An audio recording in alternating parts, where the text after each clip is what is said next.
Click subscribe and bell icon to get regular notifications.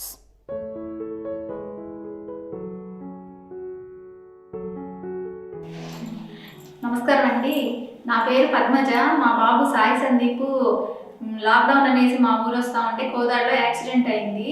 బ్రెయిన్కి బాగా fracture అయితేను ఇక్కడికి తీసుకొచ్చారు. మా అన్న ఇక్కడ చేస్తూ ఉంటే పలానా ఇక్కడ యశోద హాస్పిటల్లో ట్రీట్మెంట్ బాగుండిద్దని చెప్తేనే ఇక్కడ తీసుకొచ్చారు. కనుక్కుంటే భవానీ ప్రసాద్ గారు బాగా చేస్తారు అనేసి ఇక్కడ తీసుకొచ్చారు సార్. ఆయన టయానికి అర్ధరాత్రి పూట అయినా సరే తను 9కి అన్ని టెస్టులు అన్నీ చేసి ఆపరేషన్ చేయాలి అని చెప్పేసి ఆపరేషన్ అంతా సక్సెస్ఫుల్గా చేశారు. వాళ్ళ ట్రీట్మెంట్ అయితే మాకు చాలా బాగా నచ్చింది. సార్ అసలు మాకు ఎప్పుడైనా సరే ఫోన్లో అయినా సరే మేము ఎప్పుడు కాంటాక్ట్లో ఉన్నా సరే ఎన్నిసార్లు అడిగినా విసుక్కోకుండా చక్కగా సమాధానం చెప్తాం. మాకు ఎంతో ఓర్పుగా ఉంటారండి ఆయన.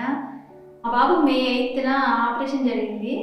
అప్పుడు సక్సెస్ఫుల్గానే తగ్గింది. తర్వాత మళ్ళీ బోన్స్ తీసేసి మళ్ళీ జూలై 10న మళ్ళీ పెట్టారు బోన్స్. అది సెకండ్ ఆపరేషను, అది కూడా బాగానే జరిగింది. తర్వాత థర్డ్ ఆపరేషన్ కూడా బాగానే జరిగింది సార్. 3 సార్లు జరిగింది. ఈ కోవిడ్ టైంలో కూడా అన్ని హాస్పిటల్స్ క్లోజ్ చేసేసి తీసుకోపోయినా కానీ ఈ హాస్పిటల్లో మాకు కేసు టేకప్ చేసుకొని బాగా చక్కగా ట్రీట్మెంట్ ఇచ్చి తను సేఫ్గా ఐసీయూలోనే ఉంచి ఏ ఇన్ఫెక్షన్స్ ఎక్కువ రాకుండా జాగ్రత్తగా కాపాడుతూ మాకు చాలా బాగా ట్రీట్మెంట్ ఇచ్చారు.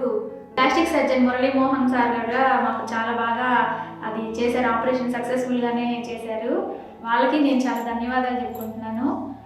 ఆ టైంలో భవానీ ప్రసాద్ గారు మా బాబుకి బాగా ట్రీట్మెంట్ ఇచ్చి ఆపరేషన్ చేసి సక్సెస్ఫుల్గా చేసి మా బాబు ప్రాణాలు కాపాడి మాకు అప్పచెప్పారు సార్.